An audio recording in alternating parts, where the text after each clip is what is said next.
that's one way of getting attention. Hello, everyone.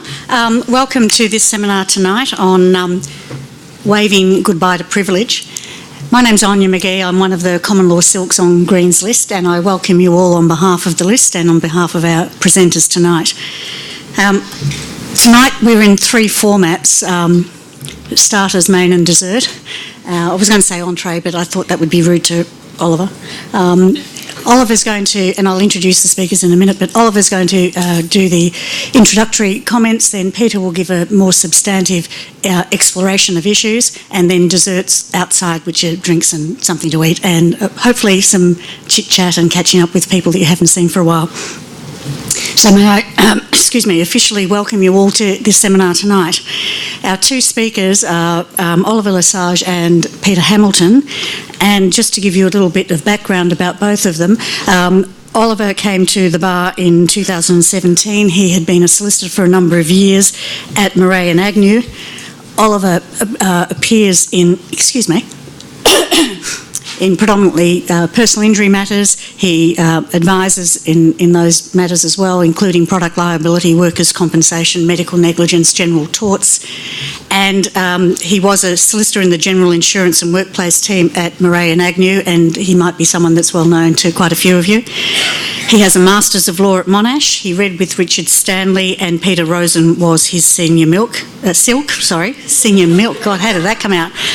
Someone said I should have a drink, and I think you're quite right. His senior mentor was James Gordon, so Oliver was lucky he had two junior mentors and one senior mentor, and as those of us at the bar know, your mentors are your mentors for life, whether you like it or not, and Peter Hamilton has stuck with me for the rest of his life. Anyway, Oliver is going to be, as he described to me, the warm-up act. He will give an outline of the general principles of waiver, and in particular in relation to expert evidence. He thinks he'll be about 10 minutes. Now, that's a barrister's 10 minutes, so we'll just see how well he does on his timeline. The main event is Peter Hamilton. Peter came into practice in 2007 when he was interstate. He signed the bar roll in Victoria in 2015. He was a senior associate in Wootton and Carney, and he had also been working as a solicitor at DLA Piper before he came to the bar. Peter also has an extensive common law practice. He also has a master's degree, which makes me feel very humble. Both of these gentlemen have masters. I have half a master's, but I have silk, so, I get priority. Peter's recently been appointed to a sessional teaching associate at Monash University, and that keeps him busy as well as his general practice. Peter will address issues such as what is privilege, when is it waived, how is it waived, when do you act inconsistently with maintaining a claim for privilege? Where there is a claim for privilege, who bears the onus? He will also discuss privilege in the context of expert reports, and he will give you some practical examples of where privilege can be lost or where it can be argued that privilege can be lost. As I mentioned a few moments ago, once the seminar is over, you are invited to remain in the foyer for some drinks and hopefully some nice food, and as I said, some catching up with people. So without further ado, we go to Oliver. Thank you, Aine, for that introduction, and thank you to Green's List for putting on tonight's seminar. And thank you to everyone for attending. I know you're all devastated about not being here at 7:30 in the morning or some ungodly hour, which is typically the case. So as some compensation, we'll have drinks afterwards. Now, I'll be outlining principles of waiver in the context of expert evidence. In doing so, I'll be referring to the Evidence Act, common law principles. I'll touch upon the case of Matthews v SPI, and I'll also be touching on some further decisions. There'll be further details distributed in a paper later. So really my job's to introduce some themes, and Peter will delve deeper into some issues. In terms of the law, most of you in this room would be aware that privilege applies in respect of legal advice and litigation pursuant to sections 118 and 119 of the Evidence Act.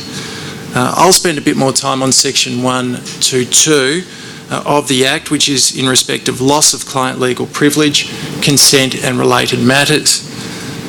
Section 122, subsection 2, provides that the division does not prevent adducing evidence if a party has acted inconsistently with objecting on the basis of privilege. So the focus is inconsistency. For completeness, I'll refer to section 122, subsection 3, which deals with disclosure waiver, and tests there are knowing and voluntary disclosure or consent. And that's quite a big topic in of itself. In terms of section 122, subsection 2, the object of that subsection was to adopt the approach of the High Court in Mann v Carnell. That's a case which said, amongst other matters, that what brings about the waiver is inconsistency, which the courts, where necessary, informed by considerations of fairness perceived between the conduct of the client and the maintenance of the confidentiality, and not some overriding principle of fairness operating at large. So fairness appears to have been relegated to a subsidiary consideration, albeit relevant to the assessment. The real test is really the inconsistency between the conduct and the maintenance of confidentiality. And the starting point is the objective analysis of the disclosure. Associated material waiver brings section 126 into play, which relates to communications and documents. Section 126 also involves an objective test. It's a relatively high threshold. A mere reference, for example, to another document in of itself won't result in a loss of privilege. The application of section 126 ultimately depends on the degree and manner in which a document assists in a proper understanding of other communications or documents. So, what does proper understanding mean? The dictionary definition of proper includes complete or thorough. Understand includes to apprehend clearly the character or nature of, and to grasp the significance, implications or importance of. So in practice, where an expert report relies on other documents, privilege is said to apply in a number of ways, and Peter will delve deeper into this, but in short compass, the briefing or instructing of an expert by a solicitor in anticipated litigation attracts privilege, as do documents forming part of confidential communications between the client's solicitors and the expert. Whereas documents generated solely by the expert, such as working notes or the like, won't attract privilege if they are not in the nature of and do not expose communications. Disclosure of the expert's report in litigation will typically result in an implied waiver of the brief or instructions or documents referred to, and privilege cannot be maintained over documents used by an expert to form an opinion or write a report, regardless of how the expert came about those documents. It should be noted that privilege cannot be maintained for trivial reasons. There must be a good cause for the privilege, as it may involve withholding important information from the court at the expense of the administration of justice. In terms of fairness, it may be unfair, for example, to insulate an expert if it would prevent a full examination of information considered and influences in the preparation of evidence, and if it would inhibit cross-examination and the ability to test the evidence. Now, just to recap the case of Matthews v SPI, in that case the plaintiff sought orders that SPI produce documents relating to field tests referred to in expert reports relating to a power line that started a bushfire in 2009. So in Matthews, the plaintiff sought orders that SPI produce documents relating to field tests referred to in expert reports relating to a power line that failed in 2009, and I understand that triggered the Kinglake bushfire. The plaintiff argued waiver via the disclosure of SPI's expert reports, which presented the results of tests and matters raised in other reports. It was argued that this information somehow influenced or underpinned a final design described in the appendix of a report. So there's a few layers there. Durham ASJ found that as a matter of principle, the documents sought could provide an underpinning that, if kept from the plaintiff, would be inconsistent with the reliance by SPI on the reports, as the materials could influence the outcome of relevant tests undertaken. His Honour took a practical approach and accepted the invitation of SPI to inspect the documents. In doing so, His Honour was conscious of the limitations facing a non-expert in considering highly technical materials. He restated that there needs to be established a clear inconsistency between disclosure and the maintenance of privilege. And it would seem from the decision that His Honour did not readily see any reason that the documents influenced or underpinned the subject reports on inspection. There was no inconsistency of the relevant kind, nor any unfairness in privilege being maintained, and the summons was dismissed. Now, Peter will say a bit more about some more recent cases. I've just cherry-picked a few. I'm not winning with these gadgets. So I'll just touch on a few. So post-Matthews, there have been some cases dealing with what I call substance over style, such as the case of Trader Right, where Ball J of the New South Wales Supreme Court held that an expert report was not based on privileged material, where that material only influenced the way in which a report was expressed, rather than the content of the opinions expressed in it.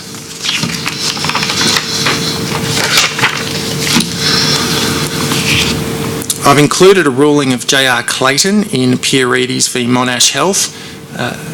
Peter will discuss a Zamet decision subsequent to that.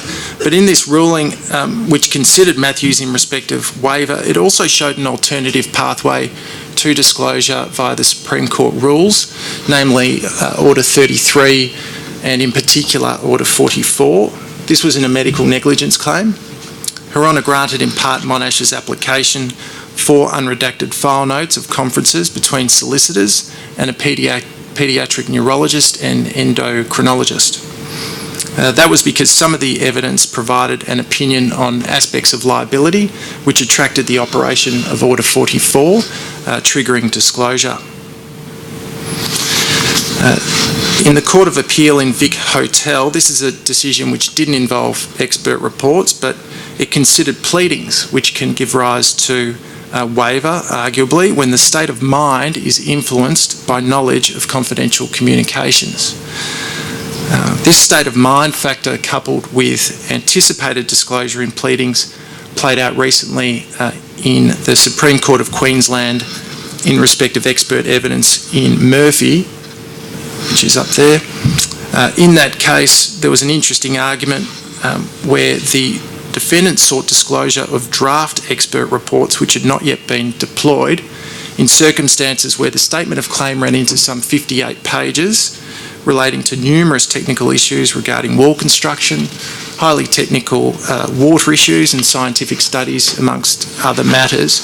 Okay, different jurisdiction, different rules, but interesting arguments nonetheless, in that His Honour Crowe J found that there was a fair inference that expert evidence existed, as it was difficult to conceive that such a detailed statement of claim could be drafted without the aid of expertise. So one can imagine some clever person copying and pasting an expert report into the particulars.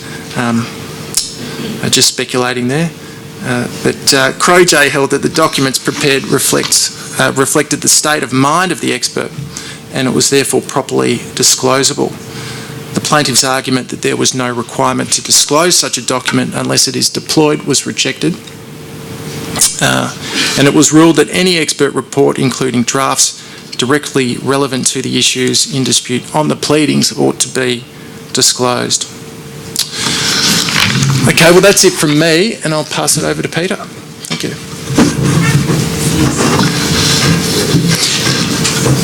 I was a junior solicitor when I moved to Melbourne, and one of my first appearances in court was a case involving a waiver or an argument about waiver of privilege, and I was, I have to say, completely out of my depth. It was a scenario where my predecessor had written some letters of instructions and included quite detailed assumptions, and the assumptions weren't apparent in any discovered material.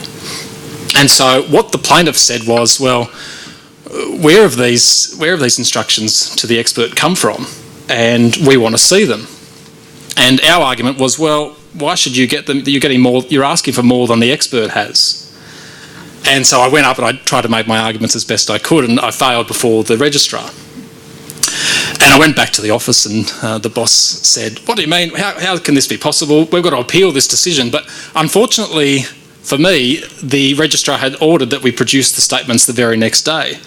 So I had only one day to appeal, and I went up and lodged the appeal, and they said, oh, we've got to go over to the Supreme Court now and get a stay of the order, and because time's of the essence. And I called up work, and my partner wasn't working that day, or wasn't in the office, and I didn't know what to do, so I went to the Supreme Court myself, and I said to the judge, well, you know, this is the scenario. And anyway, after going back and forth, the judge eventually said, look, I think you need some advice here.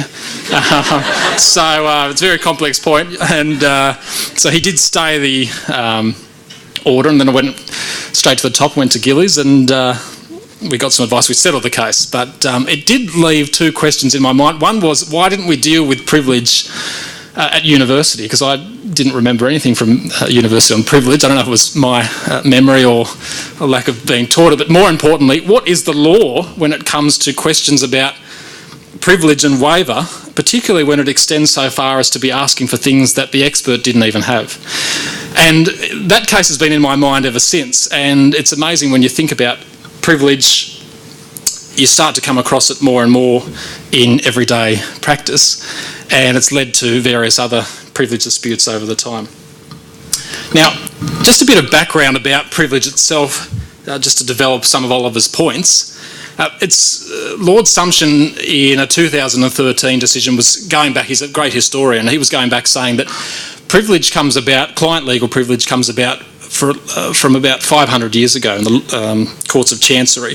So we're dealing with a long history, and he's got a great podcast at the moment actually on the way that the law is expanding versus politics. It's really worth listening to. But what is, to bring it forward 500 years, what's happening today in terms of the access to more and more information, confidential information? It's a really interesting time to be looking at how this sits with privilege. And I can think of two very relevant examples. When you look at the ABC federal police raids, if you like, on the ABC and the Journalist, and the argument about the balancing act between the confidentiality in journalist sources and the importance of whistleblowers versus national security, and a weighing up task there.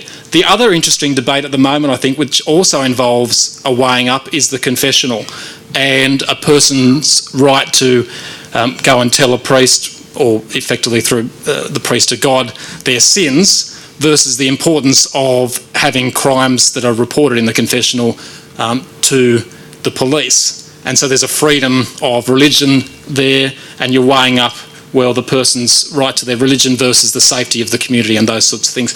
Well, this is exactly what privilege is doing, because what we're weighing is we're weighing up the client's ability to tell you their secrets versus the importance of getting to the truth in cases in court. And so if you look at it like that, you say, well, where does the balance lie? And this is where questions of fairness and other things come. Of course, it's important also to remember that it's not your, as the lawyer's, privilege, it's the client's privilege. And so we're looking at it always from the client's point of view. And as Oliver said, it's now mostly found in the Evidence Act. The Evidence Act is both relating to interlocutory disputes under section 131A of the Evidence Act, and then other disputes in trial about adducing evidence generally. So it's really hard to see now how the common law applies, because it really is a question of the statutory provisions under the Evidence Act. And the other important thing to bear in mind when we're looking at client legal privilege is what we're really doing is saying, well, what is that privilege? And it's all to do with confidential communications to the client or from the client, between the lawyer and the client, but it also extends under the Act and under common law to experts, and that's where the experts come into it. Because if there's a communication between the client and the solicitor that's passed on to the expert, prima facie that involves privileged communications, which I'll come back to. But if we just bear that in mind, the nature of the communication, and then also bear in mind the sections 118 and 119, which are to do with advice and litigation. So communications, confidential communications for the dominant purpose of either legal advice or proceedings and anticipated proceedings, that's what we're talking about with privilege. Of course, while there's privilege, there's also waiver, because you could imagine that if there was this great privilege and no waiver, you could have the ability to say, reveal 90% of an expert report and shield 10%. And say, well, too bad, that's privileged and good luck. So obviously rules have been developed which have now almost been codified effectively in the Evidence Act about waiver, and Oliver's taken you to those key waiver provisions. Obviously waiver can be done by consent, and it must be borne in mind that consent is not mistake, and there's that expense reductions case that talks about mistake. It can also be done, as Oliver has said, by the acting inconsistently with the maintenance of privilege, flouting an expert report but then saying, oh no, it's privileged. There's an inconsistency there and it may be unfair, and we'll come back to this. Or there's the disclosing of the substance of the evidence, which if the evidence has been disclosed to the other side, then that is enough in some cases to say, well, privilege has been waived. And then there's the old common law, what's called derivative waiver, which is the 126 provision which Oliver mentioned, which is when you exchange one document and it may refer not necessarily to other documents, there may be a derivative waiver or a further waiver over other documents to make sense of the original document. So I want to now apply that on those basic principles to how that sits with experts and the law on engaging experts, and where does privilege lie with waiver and how does it all sit together. And almost every leading decision that deals with these cases turns first to principles at common law, which were espoused very helpfully by Justice Lindgren, Australian Securities and Investment Commission. And he lays down 5 very basic principles which we should all keep in mind, but at the same time realise that this is common law and arguably some of it has to be adjusted because of the wording of the sections of the Act, which now apply to most disputes. His first principle, and this is obvious enough, is that engaging an expert generally attracts privilege. And as I said, because the client speaks to the solicitor engages the third-party expert in a confidential way, covered by privilege. So prima facie, privileged. Also, documents and instructions provided to that expert are also prima facie privileged for the same reason, that they form part of that confidential communication, privileged. Now, what's not privileged necessarily are documents unilaterally generated by the expert. So we're thinking now of things like working notes of the expert. And you might say, well, why? What's the difference? Well, the difference is that working notes arguably have nothing to do with a communication between the expert and the solicitor, and therefore aren't confidential communications, because it has to go back to confidential communications. So if they are merely working notes to help the report, then maybe they don't attract privilege at all. It's got nothing to do with waiver, it's just not privileged. Now, on the other hand, you could say, well, I've only created those working documents for the purposes of the report, which is a communication. So, arguably, there is a privilege there. And there's a case in NewCap which looks at whether it is privileged, whether it's not, and the judge is a little uncertain about what the state of the law should be, and it hasn't really been tested under the Evidence Act, but it can really go either way. Now, the fourth one, and this comes now to waiver, is that disclosure of an expert's report means obviously waiver over the expert report, but it's also, generally speaking, a waiver of the letter of instructions to the expert, which is probably obvious enough, and documents provided if those documents influenced the report. So there's a bit of a grey area, and we'll come back to some examples about this, but influencing the report, does it influence, doesn't it? And where does influence sit with the wording of section 122 and 126 of the Evidence Act about waiver, because it doesn't mention anything about influence. So it's a little bit unclear, but we will come back to explore how that works. And then his fifth rule, if you like, is that privilege is lost over any documents that the expert has used to form an opinion or write a report. So it doesn't really matter if those documents came from you.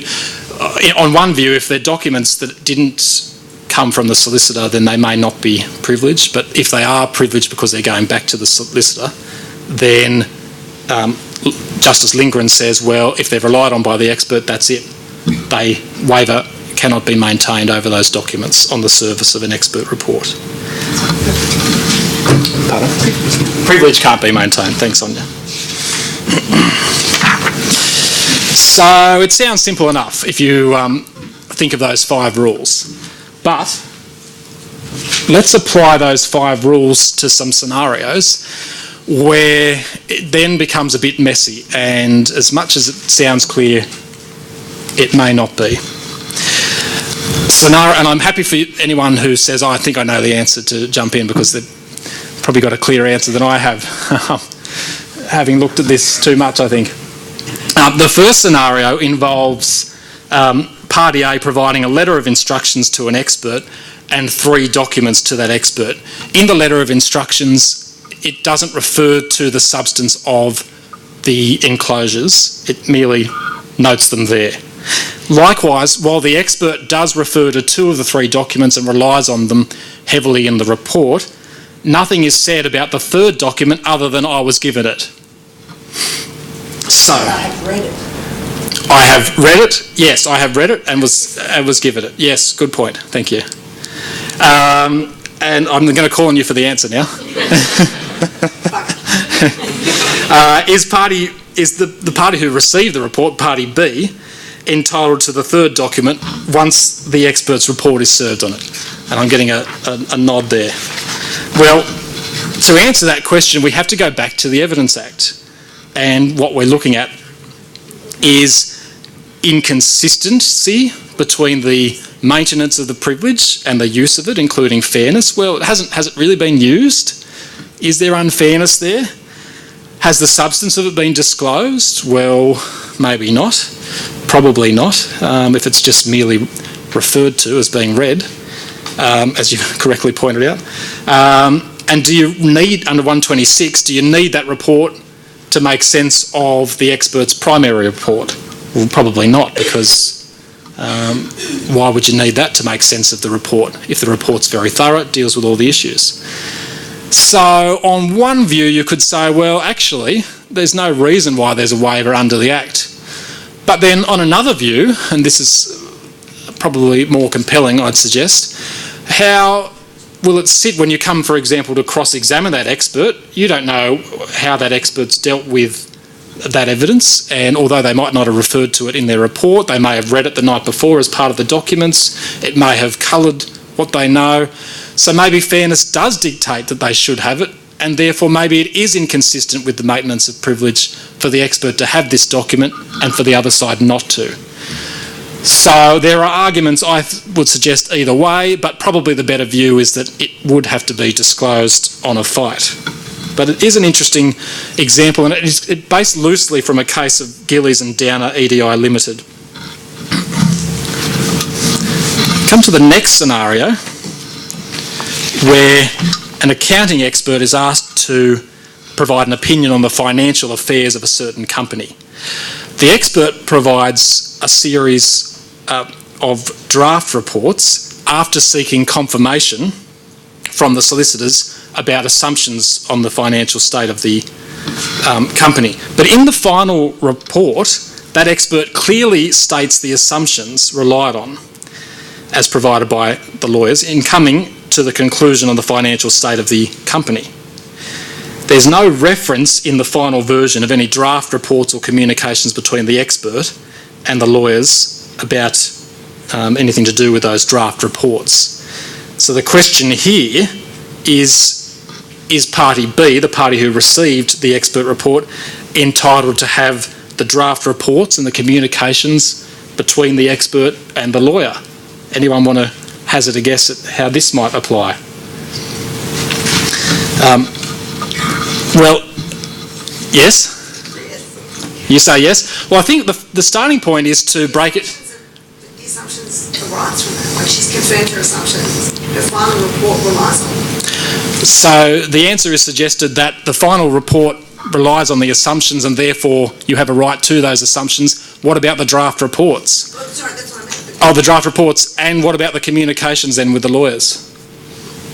So You say both. so instructing Yeah. the lawyer. So I think you have to look at them separately. Because there's two different types of arguments here. There's one about the assumptions. Now, if you have the assumptions already, because they're spelled out in the report, why do you need the correspondence between the expert about those assumptions?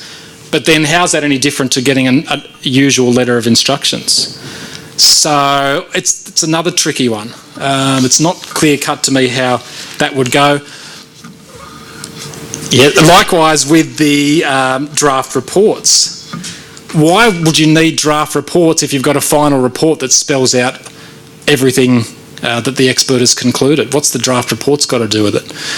On the other hand, maybe the draft reports indicate that there's some misunderstandings about the affairs, or there's probably problems with the ultimate report, so maybe the other side desperately wants that report and should have it, as in fairness, to work out what's gone on here. Well, it's tricky. In NewCap reinsurance, Justice White, in a scenario this is based on, said, no, you don't have access, you don't have entitlement to access to any draft reports or any communications about the assumptions in the circumstances of that case, because everything was spelled out very clearly in the final product. But I think it can go either way. It's a really tricky example of trying to find that right balance. Yes? I guess from a practical standpoint, from those practitioners, they wouldn't have the ability to determine on the basis of the final report that it actually did include all that. So I assume it's Yes, so that's a very good question. The question is, how did the judge come to that determination? Because you couldn't do it by, obviously, one party would want to maintain privilege and wouldn't want to give it to the other side, wouldn't want to refer in court. There's a section in the Evidence Act, I can't remember offhand what section it is, that says that it is permissible for a court to inspect documents, and really in a lot of the decisions it's quite encouraged. Also, it's quite tantamount, I suppose, to the subpoena fights, where the judge is often invited to go away and look at the documents because one party's quite hamstrung and doesn't know what's contained in those documents that you're fighting over. When you say why would you need it, the question isn't whether you don't know what you need. No, true. So the question that the court determines is not whether you need it, it's whether you have the capacity to determine what you do need. So I'm not quite sure, how do you need it? This final report's thorough. How do you know it's thorough compared to the draft report? Yeah, well, the judge looked at, in that, so it's maybe fact specific, because the judge looked at everything and said... The draft reports might be completely different. In some scenarios, I agree. No, don't say that. Yeah, I agree with you. In some scenarios, it could be extremely relevant to the overall report. But in this particular case, so the argument went, it was very clear from the final report what those assumptions were. And apparently, according to the judge's decision, the documents about those assumptions weren't necessary to have in the hands of the other side as a matter of fairness. Yes? Sorry, one more question. How did the final report didn't make reference to any of your earlier reports? Did party even know that there were draft reports or communications? Personally, I rely on the other side providing draft reports. I certainly would always, if I had a report and or whatever, I always provide that, and I guess I just operate on the assumption that everyone else does the same. Yeah, so the question is, how does anyone know if there is a draft report? And that's a very good question. And I'll come back to this as well, but there is obviously the ability to subpoena a expert's file if you think that there is something there that may, where privilege doesn't apply, there's a waiver, if you suspect that there is something, but you may never know. In that case, I think they found out because there were a series of other proceedings, and so they knew that there were other things going on, and that's when it all came out. But in your everyday case, you may not know, but as I'll come back to, you can subpoena a file, and that might reveal certain things. Yes, yeah, well, I'll come to husband in a moment. Yeah. Yes, Aine made the point that in terms of drafts, reports and things going back and forth, Hudspeth might have something to say about that, and I'll come back to the draft report issue in due course. But now dealing with another scenario.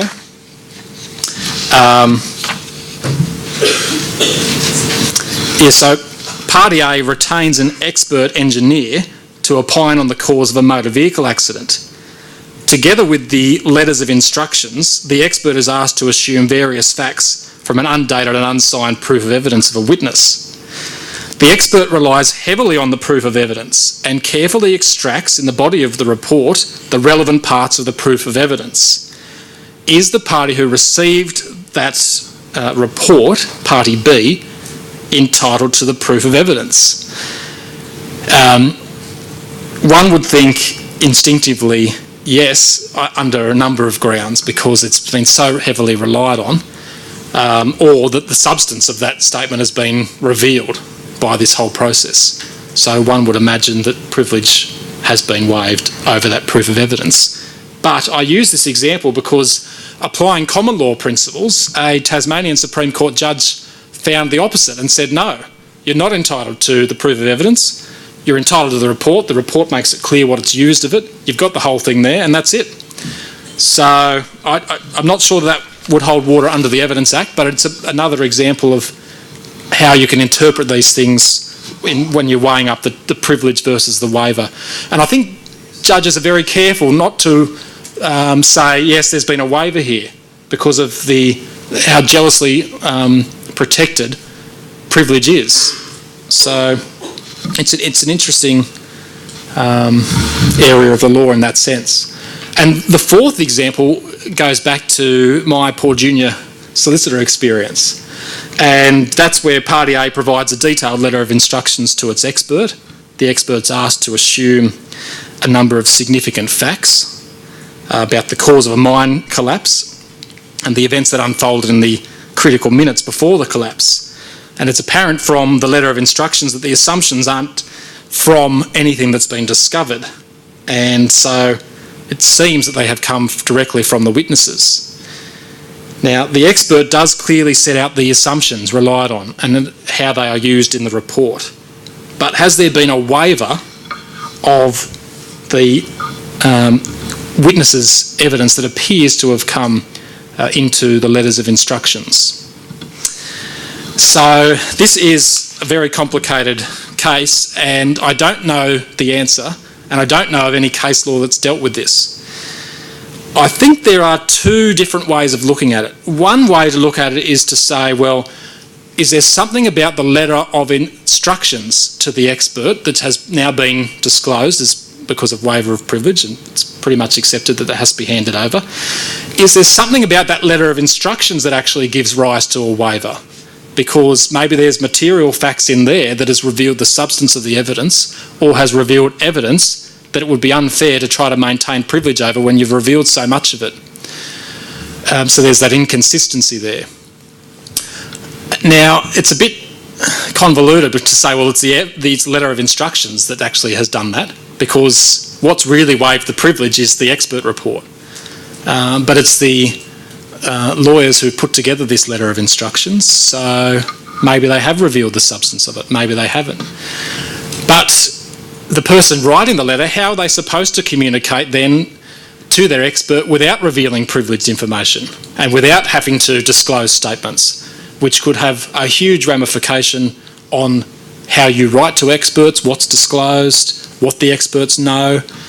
But likewise, the other side says, well, how can I test these assumptions when I don't have the underlying materials?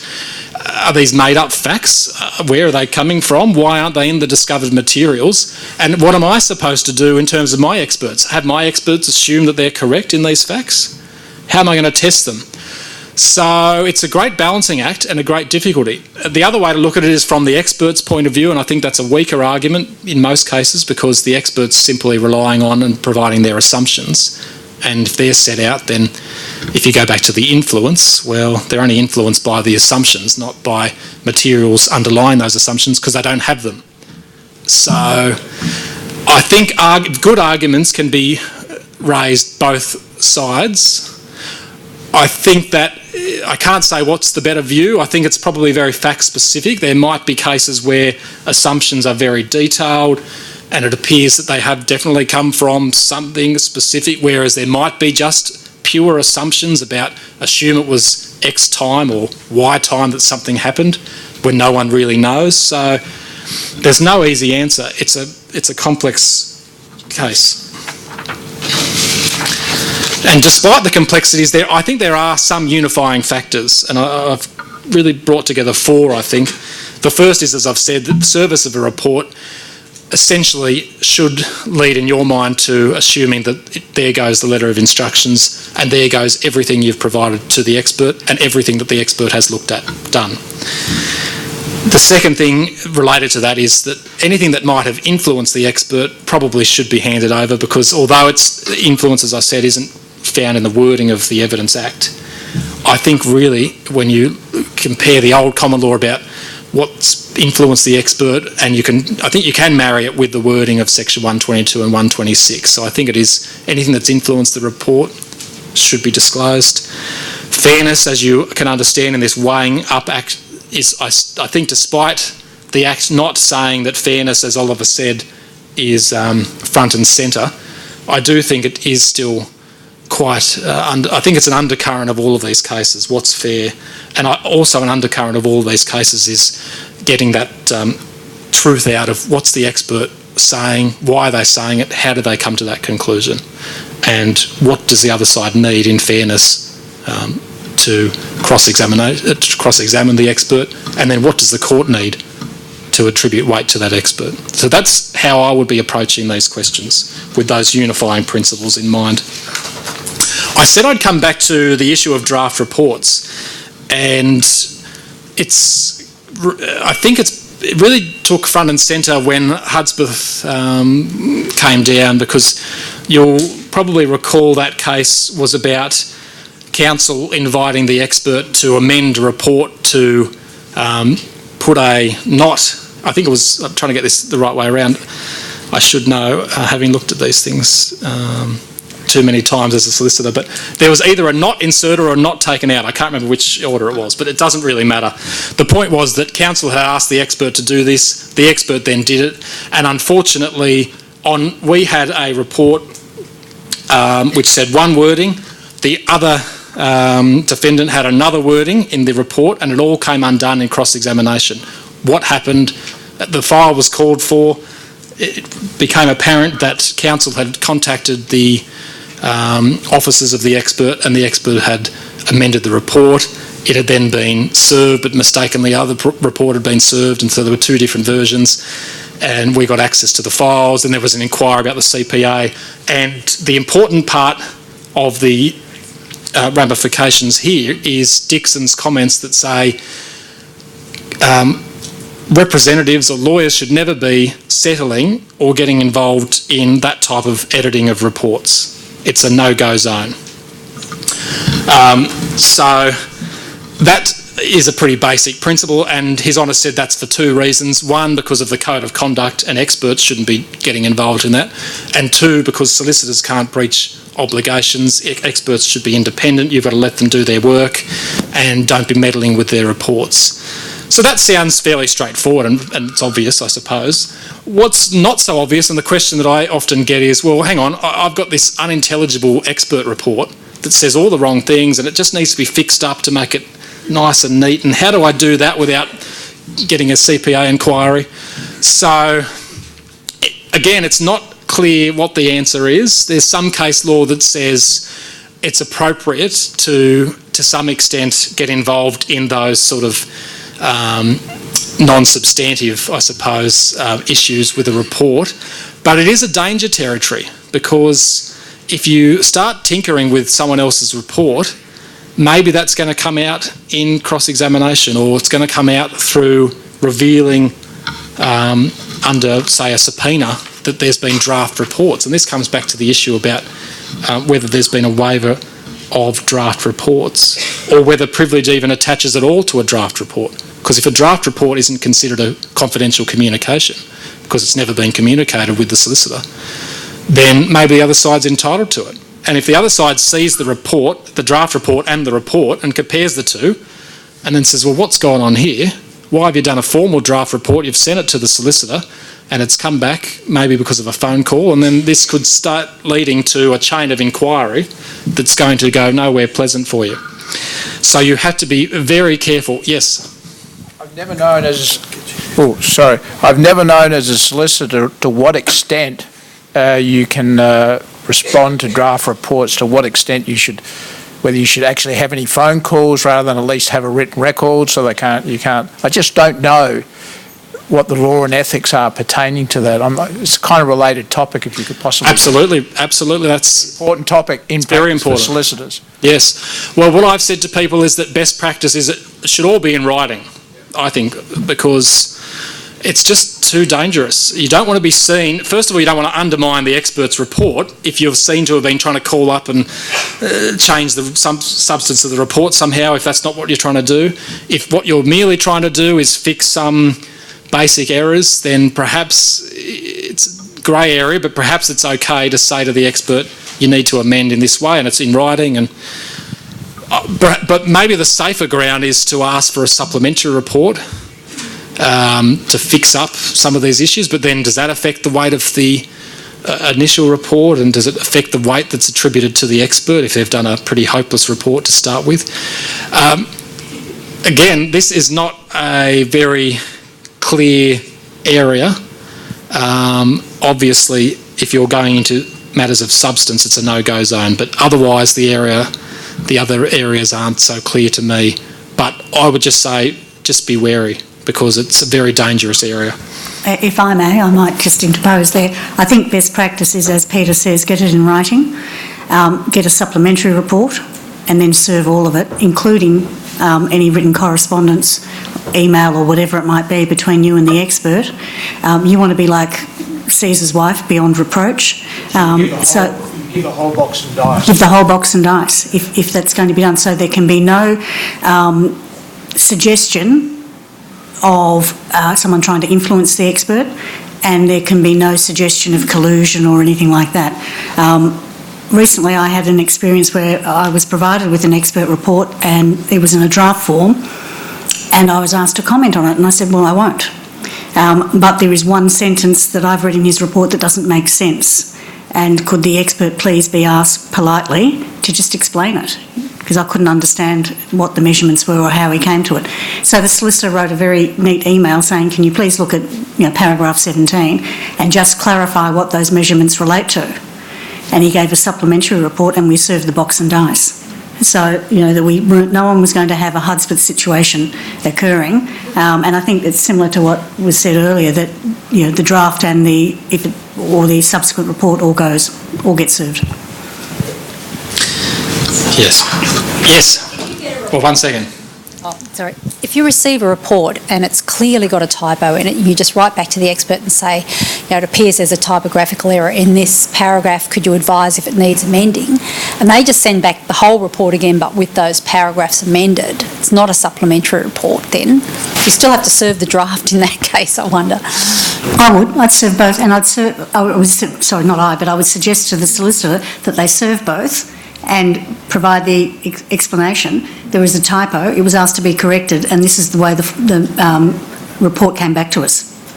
So again, there can be no it's unwieldy that you're giving two reports, but if there's a clear written explanation and it's highlighted in that letter where the changes are, then it becomes apparent to everybody that people are acting, with clean hands. And I think that's the main thing, that you're going to the court and to your opponent with clean hands. Sorry, Peter. No, it's interesting stuff. Another quite complicated and interesting area are Order 44033, which relates to supplementary reports if an expert has changed their mind or wants to say things that aren't covered in their report. Often the way that this becomes complicated is because it comes out in a conference, say right before trial, and you're having a conference with the witness and the witness says, oh, well, I just want to clarify paragraph blah, and I think I might have changed my mind having reflected on it over months about this paragraph. So one must remember that Rule 4403 does apply to that scenario. And although that section talks about supplementary reports, it has been interpreted that oral communications like that I've just described do fall within that section and have to be reduced to writing and have to be served on the other side.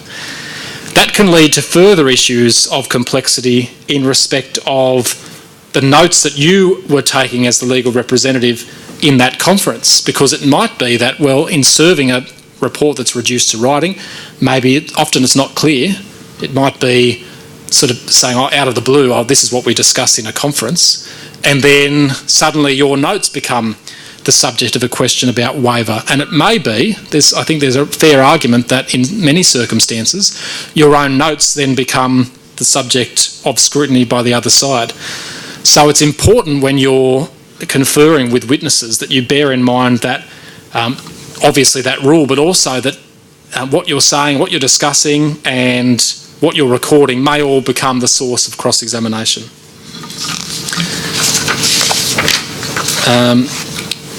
Likewise, one must be very careful when it comes to dealing with experts outside of court during a trial, or just in general, like going on a view with an expert. And there was an interesting case involving the Kew Golf Club where counsel went with the expert and had a very long discussion. It turned out it wasn't anything to do with the case, but a long discussion about golf. And the other side thought, what are they discussing? And it wasn't in the expert's report, but what was served was an email from the expert saying, I had a great chat to Mr. So-and-so, and do you mind if I have his number so I can discuss further this case? And the defendants said, oh, okay, well, what's going on here? We think we might want to not only cross-examine the expert on what those discussions were, because they weren't put in his report, but also cross-examine the barristers. And if the barristers are witnesses in the case, then they can't appear. So there was actually an application to restrain counsel. And it can apply equally to solicitors. Solicitors can also be restrained from acting in circumstances where they are likely to be a witness.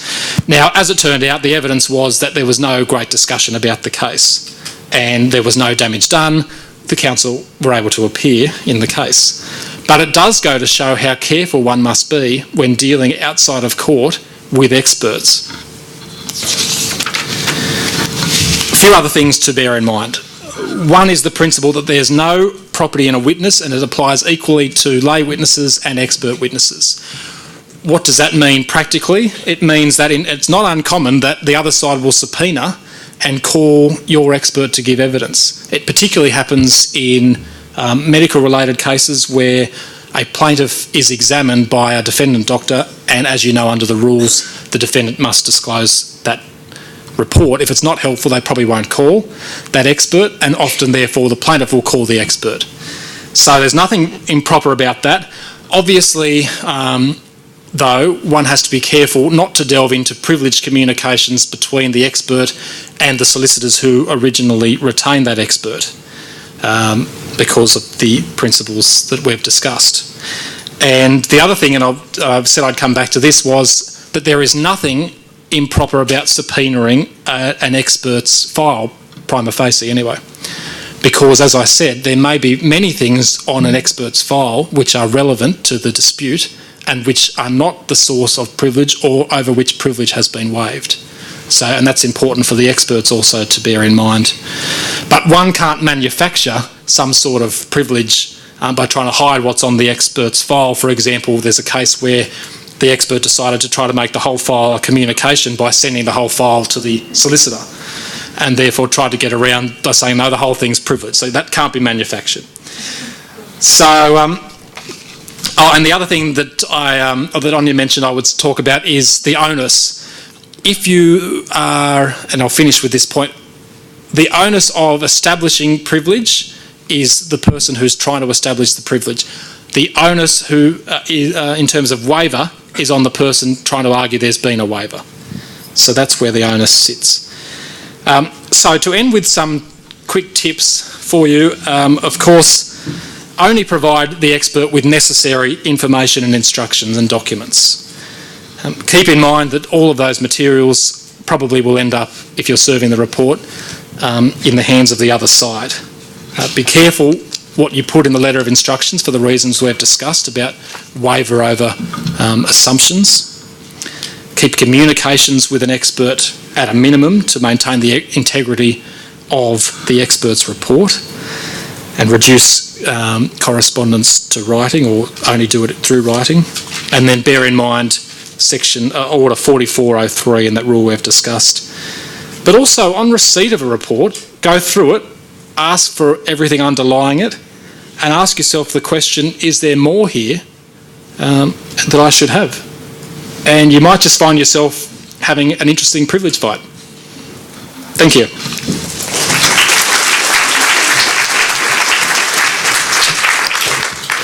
Well, thank you, Oliver and Peter. Just a recent example that I had in terms of privilege, two components of it. I was running a jury trial and my solicitors had subpoenaed the other side's expert material to court.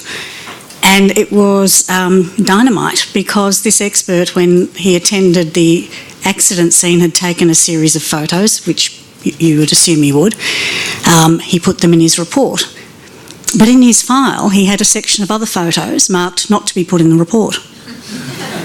And you can imagine why they were marked not to be put in the report, because they just demolished his own thesis about this particular area. And so that was, great ammunition for me to cross-examine that particular witness. Also in the same trial, my opponent said to me at one stage that he wished to produce a photograph, which he said it is privileged, and I said that's fine, and he showed me the photograph. And I asked him about the provenance of that photograph, because we wanted to know who took it, when it was taken, what the circumstances were. And also there were a couple of little sort of letters under the photograph that made my eyebrows, if I could quirk, would have quirked. So I wanted some answers, and I also wanted to know who it was, because I may have wanted to cross-examine that person. And the answer came back as I had suspected. The photograph was taken by an investigator. So I'd informed my opponent that up to him if he wanted to produce the photo in court, but the minute he did, privilege was lost, not only for the photograph but for the report and for all of the investigators' reports from that investigating company. They went away and thought about it, and they really wanted to rely on the photograph, so they gave me the photograph. They produced the photograph in court, and at the same time had to hand me all of the investigators' reports because they had lost the privilege. So bear in mind those sorts of things, that just relying on one part of a report can have that effect. So we've got lots of things to chat about outside. Hopefully you will all stay, or most of you will stay and enjoy a little bit of our hospitality. Thank you for coming out this evening, and thank you to Oliver and Peter for a very informative and instructive discussion. Thank you.